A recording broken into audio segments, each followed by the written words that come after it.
No asylum or mental institution is a happy place by any stretch of the imagination.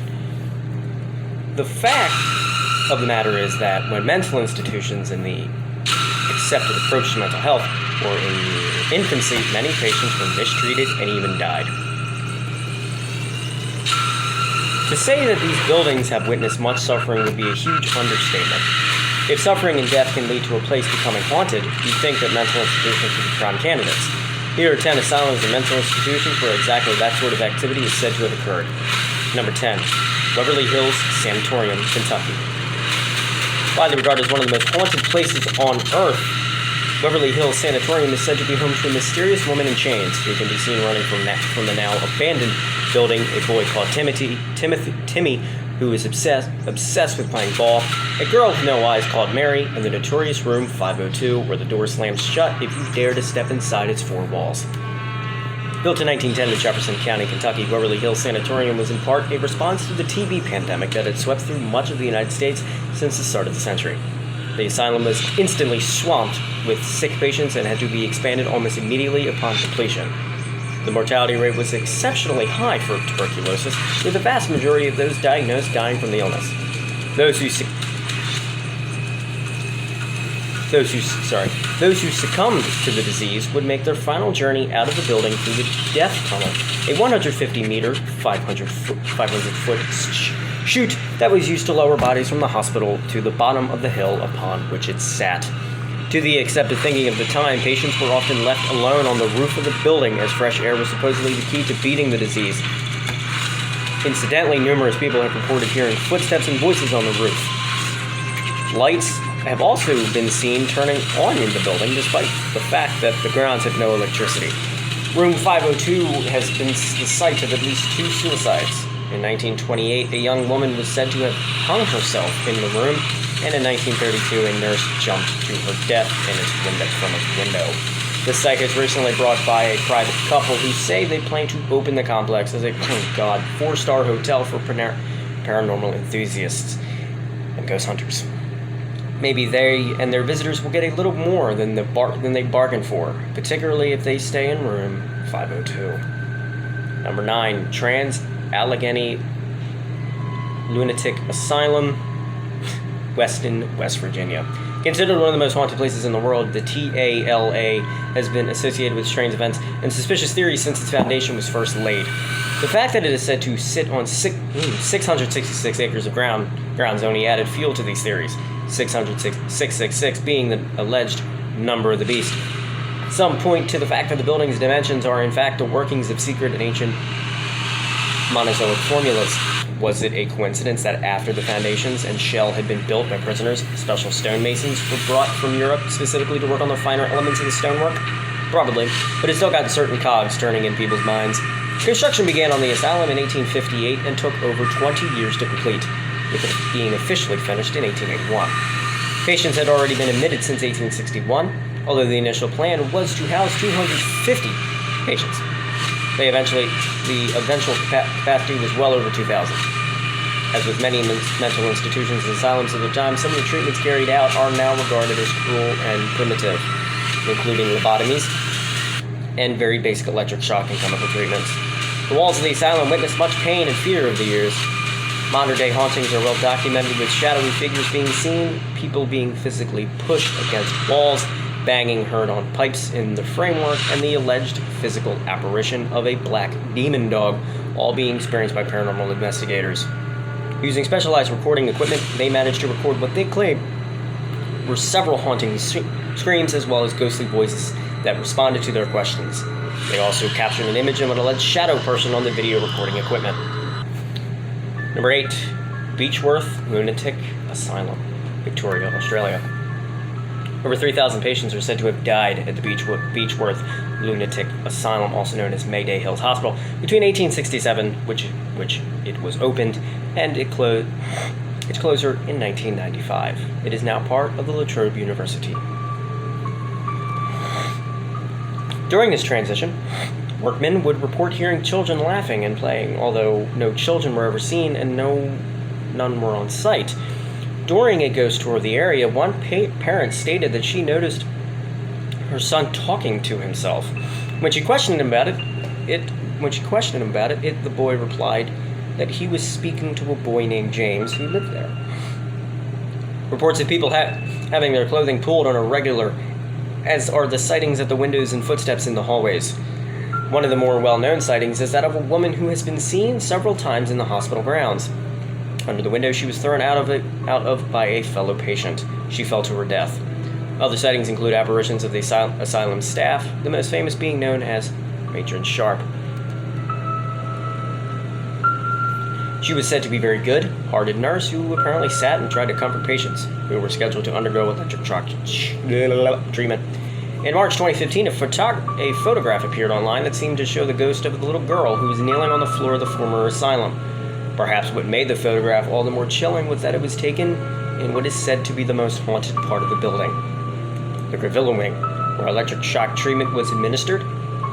The photo was taken by Alan Tiller, who experienced lots of paranormal activity while investigating the building, including an alleged recording of a spirit who told him in no uncertain terms to get out. Number 7, St. John's Asylum, Lincolnshire, England. St. John's Asylum has had many names since it was built in 1852, with its final title coming in the early 1960s. Although it was anticipated that the asylum would hold no more than 250 patients, by the early 1900s it had developed into a community in itself. The 1.5 acres of grounds included a chapel, a cemetery, and inmates would grow their own vegetables and generally maintain the land upon which the hospital sat. In 2010, a photograph was printed in the Lincolnshire Echo, which purportedly showed a ghost at one of the windows of the asylum. Other people have also witnessed strange things on the grounds. One of the well-known legends of the site is that a gray lady who was seen throwing a baby from the clock tower before she, too, plummets to her death. In October 2010, a woman, a month after the photograph appeared in the Lincolnshire Echo, totally haunted, did their own investigation into the site. They reported little activity until they made their way to the old children ward. There they were said to have heard strange whistling, laughter, and what they believed to be a little girl crying. They also reported feeling like they were being watched while they made their way around the building. Following its closure in 1989, part of the site was converted into apartments and housing, with only the main asylum buildings still remaining. These buildings themselves can't be demolished as they are protected by Grade 2 buildings. There are currently plans to convert these remaining buildings into flats, aka apartments. Number 6, Bovagila Island, Italy. I hope God I pronounced that right. In 1922, the buildings on Italy B Island near Venice were renovated and used as an insane asylum.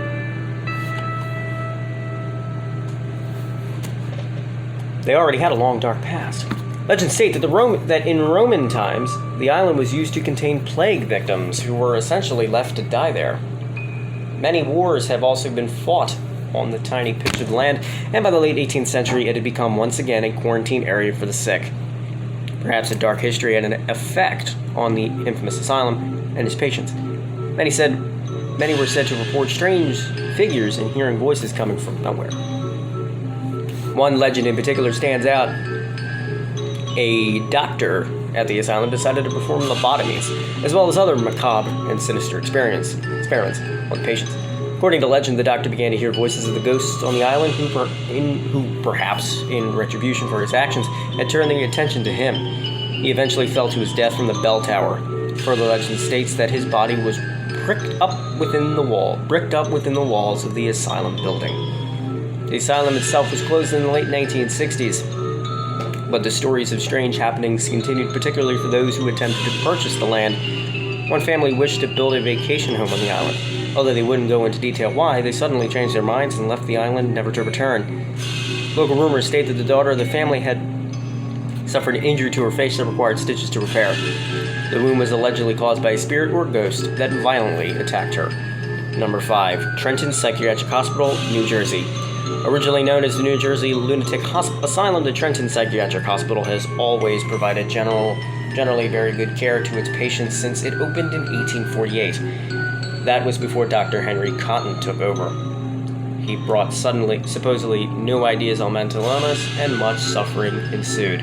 Dr. Cotton had come to the conclusion that mental illness was in fact caused by infections of the body. In order to test and prove his wild theory, he began to remove patients' infected teeth and even amputate infected limbs.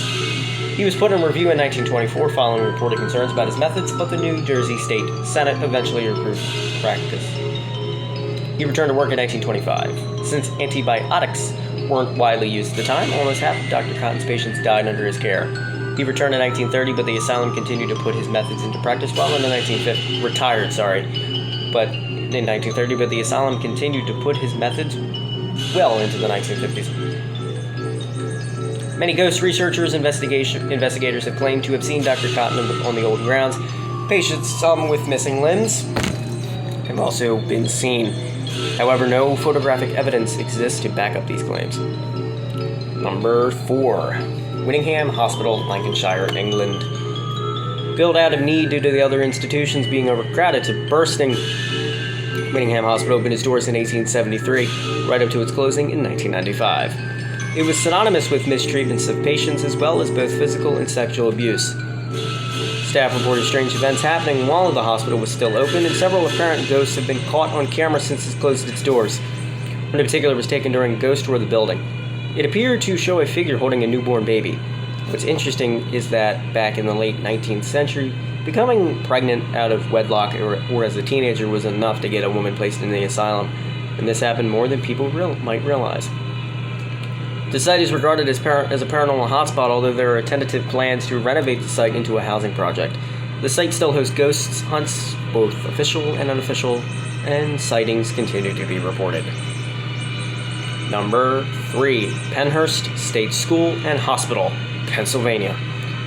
Labeled a shame of Pennsylvania by the media in the 1960s, Penhurst State School and Hospital, and the investigations into the practice that went on behind its doors was at the center of the human rights movement that would ultimately modernize and transform how society treated its mental ill.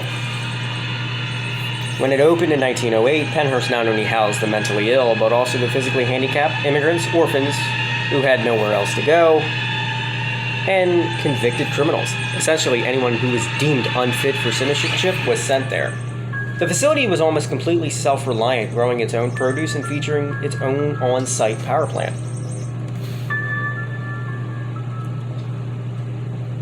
It operated for about 60 years, effectively under its own laws. Mistreatment of patients was commonplace. A 1963 documentary entitled "Suffer the Little Children" finally shined a spotlight on the inhuman conditions at Penhurst. After 2 decades of legal battles and accusations, the facility was finally shut down for good in 1907.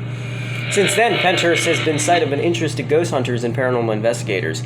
It has appeared on several television shows, with strange voices being heard and sinister shadows being seen on several occasions. One series even claimed to show the host being struck by an unknown and unseen entity. Apparently, the most haunted part of the complex is the Quaker building, where investigators have suffered scratch marks as well as bruising from being pushed in the back.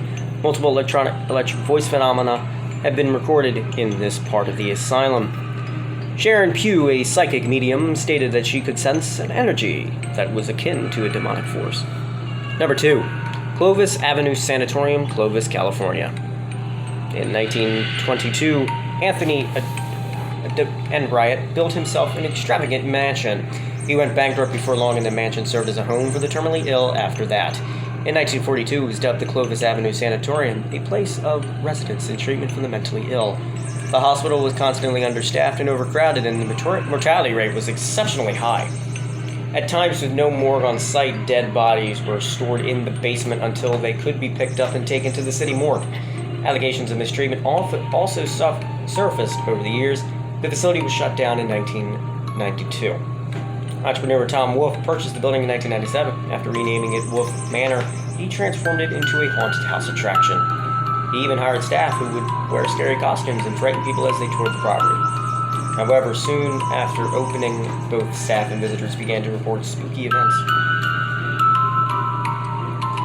Cold spots were experienced in many of the rooms. Strange voices could often be heard, and people often complained of being dragged into rooms by unseen entities. Perhaps most unnerving was the amount of 911 calls that came from the property to the local police department. The police would arrive to find that not only was there no disturbance, but the building didn't even have a phone line connected to it. In November 2014, the asylum was declared a public nuisance and demolished by the state. The building wasn't up to standard building regulations. And number 1, Hudson River State Hospital, Poughkeepsie, New York. The Hudson State River Hospital for the Insane opened in 1871, but it wouldn't be maybe a further 25 years until construction was fully complete. At its start, only 40 patients called the hospital home. At its height, 6,000 residents were being treated there. It was finally shut in 2003 and has remained abandoned ever since, despite plans to turn it into a hotel complex. Please don't. Numerous paranormal happenings have been reported by ghost investigators and thrill seekers alike. In addition to hearing distressed voices and even seeing apparitions of former staff and patients, people also report being overcome with feelings of doom, sadness, and sudden depression. It wasn't enough objects have been reported to move. If that wasn't enough, objects have been reported to move unaided and for seemingly no reason, while the doors and windows have a habit of closing on their own accord. People have also seen shadow figures patrolling the hospital grounds.